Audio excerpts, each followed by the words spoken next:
Paz a vosotros, amados hermanos y amigos del grupo Edificados en la Palabra. Les saluda a su hermana en Cristo, Mercy Barrios, desde el país de Guatemala, deseando que cada uno de ustedes se encuentren gozando de las más ricas y abundantes bendiciones del Señor en este maravilloso día de reposo. Mis amados hermanos, es para mí un enorme privilegio el poder nuevamente entrar a la intimidad de sus corazones, de su hogar, a través de esta plataforma y así juntos poder analizar una reflexión más de la palabra de nuestro Dios. Y continuamos con nuestro eslogan titulado Un cristianismo básico en acción. Subtema: características de un cristianismo en acción. Es lo que estamos tratando durante esta semana, viendo las características de un cristianismo en acción. Y para hoy sábado, 1 de enero del 2022, tenemos un tema titulado Equilibrio e integridad. El significado de equilibrio, hermanos, es el estado de inmovilidad de un cuerpo sometido a dos o más fuerzas de la misma intensidad que actúan en sentido opuesto, por lo que se contrarrestan o anulan. Es el estado de inmovilidad de un cuerpo sometido únicamente a la acción de la gravedad que se mantiene en un reposo sobre su base o punto de sustentación. Es como, por ejemplo, cuando se dice, cuidado, no pierdas el equilibrio y te caes. Eso significa equilibrio, el estado de inmovilidad de un cuerpo. Pero sabemos, amados hermanos, que hablamos del equilibrio en nuestra vida cristiana, ¿verdad? En el sentido espiritual, cada uno de nosotros tenemos el mayor cuidado de que no exista un desequilibrio en nuestra vida. Y que nada ni nadie nos mueva de nuestra fe y nuestra creencia en Cristo Jesús. Ahora veamos el significado de integridad. Integridad, hermanos, se traduce como honradez, honestidad, respeto por los demás, corrección, responsabilidad, control emocional, respeto por sí mismo, puntualidad, lealtad, pulcritud, disciplina, congruencia y firmeza en las acciones. En general, una persona íntegra, hermanos, es alguien en quien se puede confiar. La integridad es la condición de un individuo u objeto de mantener todas sus partes. Esto no incluye solo lo físico, sino los valores y nuestras convicciones. Es decir, que se puede confiar en una persona que es íntegra cuando actúa de acuerdo a las ideas que siempre ha manifestado. Esto significa que es confiable. Según la palabra de Dios, ¿qué nos dice acerca de lo que es la integridad? En el Antiguo Testamento, hermanos, la palabra hebrea traducida integridad significa la condición de ser intachable. Integridad, perfección, sinceridad, sensatez, rectitud, moralidad. Integridad en el Nuevo Testamento significa, hermanos, honestidad y adhesión a un patrón de buenas obras. Sabemos, hermanos, que nadie nace siendo íntegro. La integridad se cultiva, se alcanza con esfuerzo. Claro está, hermanos, en que la medida de la disposición de exponernos ante Dios. La integridad es la apertura que el espíritu humano adquiere de permitir que la herencia de pecado sea expuesta a la luz. Nadie que no esté dispuesto a exponerse ante Dios puede ser íntegro. Recordemos lo que nos dice en Proverbios capítulo 28, su verso 13, que el que encubre sus pecados no prosperará. El que los confiesa y se aparta de ellos alcanza misericordia divina. Entonces, hermanos, integridad, si seguimos la integridad, no tiene nada que ver con la moralidad, aunque por supuesto habrán quienes quizás se afanen por definirla en función de ella. Pero la integridad, hermanos, es una virtud de ánimo, de carácter espiritual, y por lo tanto, para cultivarla es necesario erradicar primero los modelos y patrones seculares sobre los cuales se ha querido construir.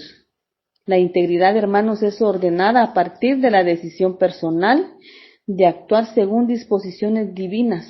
Solo puede ser íntegro alguien quien está dispuesto a honrar a Dios a través de sus ejecutorias. Entonces, amados hermanos, esto es como una breve introducción sobre nuestro tema para que comprendamos lo que significa equilibrio e integridad. Quiero que abra su Sagrada Escritura y nos vayamos a nuestro texto base en donde está fundamentado este tema. Primera carta de Pedro en su capítulo 2 y su verso 9, que es nuestro texto base, dice: mas vosotros sois linaje escogido, real sacerdocio, nación santa, pueblo adquirido por Dios, para que anunciéis las virtudes de aquel que os llamó de las tinieblas a su luz admirable. Entonces, mis amados hermanos, el objetivo de estudiar este tema es comprender que el cristiano, al ser llamado a la santidad, debe tener cuidado de no caer en el utilismo y el libertinaje, sino actuar equilibrado y no olvidar quién es y para qué ha sido elegido. Ese es el objetivo de estudiar nuestro tema. Vamos a comprender sobre el llamado a la santidad y que debemos de tener cuidado de no caer en el etilismo y el libertinaje. El etilismo, hermanos, es un sistema que favorece a una élite o a la aparición de élites en perjuicio de otros grupos sociales. Se considera una discriminación que hace un grupo social hacia una persona o grupo de personas porque tienen gustos o preferencias diferentes a los demás. Es un sistema que favorece a una élite o un grupo social. La palabra élite, hermanos, proviene de la raíz que significa elegido o elección. Grupo minoritario dentro de la sociedad que tiene un estatus superior al resto de las personas de dicha sociedad. Se basa en la creencia de considerar que el grupo élite son las personas cuyas opiniones deberían ser tomadas más en cuenta. El elitismo, hermanos, está basado en las diferencias naturales y tangibles entre los humanos. Por ejemplo, negros y blancos, clase alta y baja. Es una forma como de discriminación en un sistema social, en un partido político o quizás hasta en una religión. Esto es lo que es etilismo, amados hermanos. Ahora la pregunta es, ¿quiénes somos nosotros? Esta pregunta es complicada para el que dice ser un cristiano en acción hoy día, mis amados hermanos. Hoy se puede presumir de que hemos sido los únicos o los verdaderos elegidos, cayendo en la trampa del elitismo y sintiéndonos superiores, incluso olvidando de dónde hemos salido. ¿Quiénes somos? Es la pregunta. Creo que en todo el Nuevo Testamento no hay versículo que ofrezca una síntesis tan completa y equilibrada de lo que describa lo que somos. Lo más triste, amados hermanos, es que hoy día dentro de la iglesia hemos escuchado mucho sobre el elitismo, la acepción de personas, haciendo acepción de personas, pero que menciona, ¿qué es lo que menciona la Biblia sobre este tema? Hermanos míos, que vuestra fe en nuestro glorioso Señor Jesucristo sea sin acepción de personas. Porque si en vuestra congregación entra un hombre con anillo de oro, con ropa espléndida, y también entra un pobre con vestido andrajoso, y miráis con agrado al que trae la ropa espléndida y le dices, siéntate tú aquí en un buen lugar, y le dices al pobre, estate tú ahí en pie, o siéntate aquí abajo en mi estrado. ¿No hacéis distinciones entre vosotros mismos y venís a ser jueces con malos pensamientos? Santiago capítulo 12, su verso 1 al 4. Otra versión menciona el primer verso del capítulo. En la segunda parte de Santiago de esta manera. Sí, mis amados hermanos, dice, ¿cómo pueden afirmar que tienen fe en nuestro glorioso Señor Jesucristo si favorecen más a algunas personas que a otras?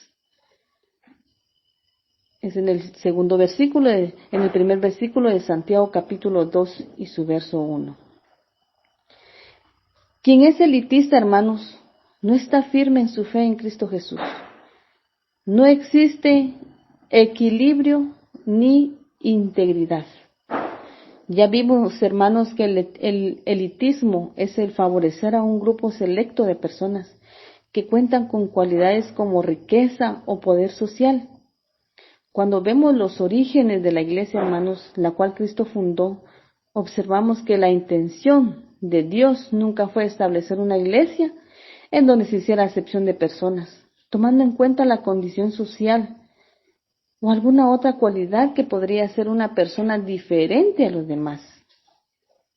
Jesús fue y es el ser más altruista que ha existido en la humanidad. ¿Qué significa altruista? De acuerdo a la Real Academia Española, el altruismo proviene del francés altruisme y designa la diligencia en procurar el bien ajeno aún a costa del propio. Ese término se refiere a conducta humana y se define como la preocupación o atención desinteresada por otra persona, que es lo contrario al egoísmo. Entonces, amados hermanos, Jesús es el ser más altruista que ha existido en la humanidad, que jamás ha hecho acepción de personas. Cristo Jesús jamás despreció a nadie, nunca hizo acepción de personas. Todo lo contrario, su vida era para beneficiar a los demás sin esperar nada a cambio. Podemos tomar otro ejemplo del apóstol, en el apóstol Pablo, que aunque siendo llamado se podía decir que era para aunque su llamado, verdad, de Pablo decían que era para los gentiles, Pablo entendió que el evangelio le pertenecía a todos. En una de sus cartas, el inmenso amor que sentía por las personas. Pablo también demostró ese amor por toda la humanidad. Y decía, y yo con el mayor placer gastaré lo mío, y aún yo mismo me gastaré del todo por amor de vuestras almas, aunque amándoos más, sea amado menos. Ese era el sentir del apóstol Pablo. Entendiendo esto, hermanos, y mostrando estos dos grandes ejemplos de Cristo Jesús y de Pablo, de los miles que podría mostrar, porque hay muchos más ejemplos. No comprendo cómo personas que dicen ser seguidores a mensajeros o mensajeros de Jesús y puedan hacer acepción de personas. Hoy día se está dando esto, amados hermanos, que decimos ser ese pueblo santo, ese real sacerdocio, esa nación santa, mas sin embargo lo decimos solamente de labios, porque con nuestras acciones lo negamos.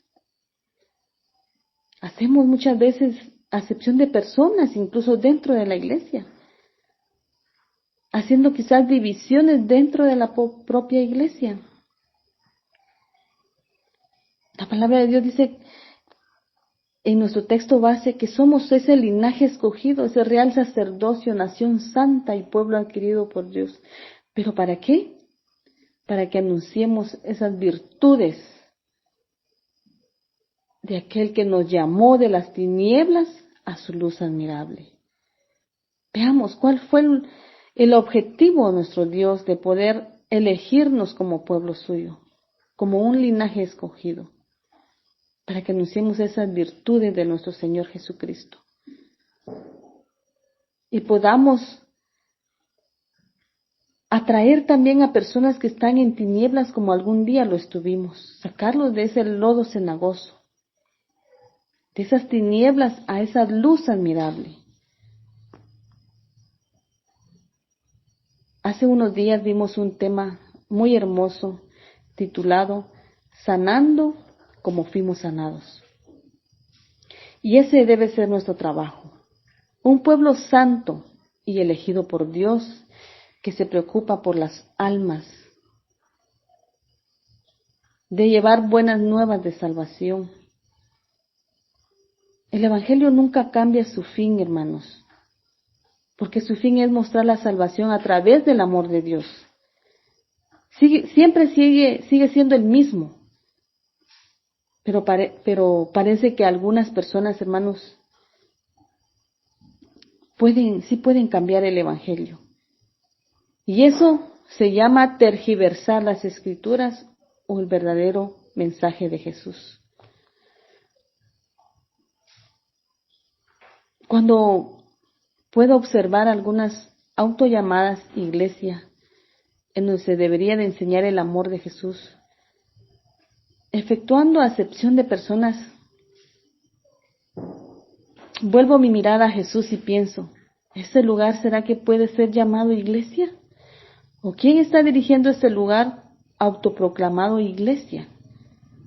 ¿Se puede llamar mensajero de Jesús? Dudo mucho, mis amados hermanos, que Jesús esté contento con tal actitud de algunos pastores, de algunos seguidores de Jesús. El apóstol Pedro, hermanos, fue una persona elitista hasta que Dios mismo lo confrontó y erradicó de él esa actitud. ¿Por qué el apóstol Pedro? Veamos en Hechos capítulo 10 y su verso 15, que dice, Pedro solo pensaba que el Espíritu Santo era una promesa para los judíos. Y Dios le dijo, volvió la voz a él la segunda vez, lo que Dios limpió no lo llaméis tú común o inmundo. Bajo este texto, hermanos, yo pregunto, ¿quiénes son esos que hacen acepción de personas para decir, tú sí, tú no, si Dios mismo no lo hace? Hoy podemos presumir, hermanos, que somos los verdaderos elegidos, cayendo quizás en la trampa del elitismo, sintiéndonos mejores o superiores, olvidando de dónde hemos salido. Amados hermanos, hoy no podemos llamar sucio a lo que Dios ha limpiado. Y eso no se refiere a los alimentos, sino que eso se refiere a toda la humanidad, que ya no era solo para el pueblo de Israel la salvación, sino para toda la humanidad. Entonces no llamemos común lo que para Dios es santificado. ¿Quién eres tú, amado hermano? ¿Quién te dio ese derecho de menospreciar a las personas por su capacidad monetaria o quizás intelectual? ¿No dijo Dios escogió lo despreciado por el mundo, lo que se considera como nada, y lo usó para convertir en nada lo que el mundo considera importante? Así lo dice 1 Corintios capítulo 1 y su verso 28, en la Nueva Traducción Viviente. Existen muchas cosas dentro de la iglesia, hermanos, que debemos de revisar nuevamente, para que nunca nos salgamos del propósito principal para el cual fuimos llamados, para el cual fuimos otorgados. Y algunos están haciendo mal uso de ese llamado, de ser pueblo santo, apartado del mal. Si no existiera un Dios, hermanos, que hubiera enviado a morir a un hijo en la cruz por todos, no importando quiénes éramos, quiénes somos y qué pecado hemos cometido, cuál era nuestro estatus social, todos fuéramos elitistas. Entendamos de una vez y por todas que el elitismo, hermanos, no cabe dentro del cuerpo de Cristo. Y quien se inmute en introducirlo quedará siendo un enemigo de Dios. Primera carta a los Corintios 12, su verso 27, En su traducción del lenguaje actual dice, cada uno de ustedes es parte de la iglesia y todos juntos forman el cuerpo de Cristo. O sea, para el Señor todos somos importantes. Entonces, hermanos, dice en este capítulo, en ese verso del capítulo 12, el ojo no puede decirle a la mano, no te necesito. Tampoco la cabeza puede decirle a los pies, no los necesito. Al contrario, las partes que nos parecen más débiles son las que más necesitamos. Primera de Corintios capítulo 12 y su verso 21 al 22. Entonces, hermanos, seamos un cuerpo en Cristo, así como Cristo es uno con el Padre. Eso es lo que tenemos que hacer. Esas actitudes tenemos que tener, amados hermanos, como cristianos básicos en acción. Esas cualidades que el Señor quiere que nosotros tengamos. Un pueblo santo, un pueblo adquirido por Dios. ¿Para qué? Para anunciar esas buenas nuevas de salvación. Ese es nuestro trabajo hoy día, de hacer el llamado a muchas personas, a muchas naciones que se encuentran hundidos en el pecado. Y por supuesto que dentro de la iglesia tenemos una gran función de amar a nuestros hermanos, como lo hemos visto, que no debemos de caer en el elitismo, de hacer acepción de personas, amados hermanos, porque ¿a qué nos llamó el Señor? A que seamos sus servidores, que seamos siervos primero. Ya para finalizar, veamos lo que nos dice Mateo capítulo 20 y su verso 25 al 28. Pero Jesús dice, llamándolos junto a él, dijo, ustedes saben que los gobernantes de los gentiles se enseñorean de ellos y que los grandes ejercen autoridad sobre ellos. No ha de ser así entre ustedes, hermanos, sino que el que entre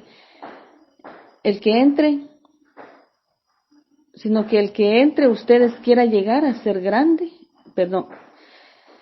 no ha de ser así entre ustedes, sino que el que entre ustedes quisiera llegar a ser grande será su servidor. Veamos. Y el que entre ustedes quiera ser el primero será su siervo. Así como el Hijo del Hombre no vino para ser servido, sino para servir y para dar su vida en rescate de muchos. Amén. Ese es el consejo que nos da el Señor Jesucristo. Que si alguno de nosotros queremos ser autoridad, queremos ser grandes, dice que primero debemos de ser servidores. Será su servidor. El que quiera ser el primero será su siervo. Así como Cristo Jesús, el Hijo del Hombre, dice que no vino para ser servido, sino para servir y dar su vida en rescate por muchos. Que el Señor bendiga su palabra en el corazón de cada uno de vosotros y le invito a que hagamos una oración. Bendito y soberano Padre, que estás en gloria. Alabado y glorificado sea tu santísimo nombre. En esta preciosa hora, mi buen Dios, altamente agradecidos contigo por esta preciosa palabra, la cual primeramente viene a confrontar a esta tu sierva, Señor, para que pueda ser mejor, Señor, en mi vida. Y como dice tu palabra en nuestro texto base, que podamos ser llamados pueblo santo. Para que así podamos, Señor, dar las buenas nuevas de salvación, porque ese ha sido el fin y el propósito por el cual hemos sido llamados por ti. Somos un linaje escogido, un real sacerdocio, para que anunciemos esas virtudes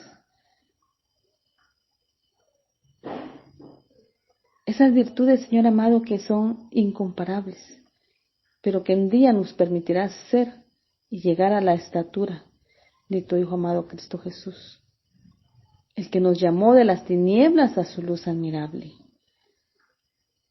Gracias por esta palabra, Señor amado. Te ruego que tú hagas también Rema con esta palabra en el corazón de todos tus hijos que han puesto y prestado atención para este mensaje. Bendice cada corazón, bendice cada vida, Señor. Y bendice esta palabra en el corazón de todos tus hijos. Favores, mi buen Dios, que te suplico y te agradezco en el precioso, dulce nombre de Cristo Jesús.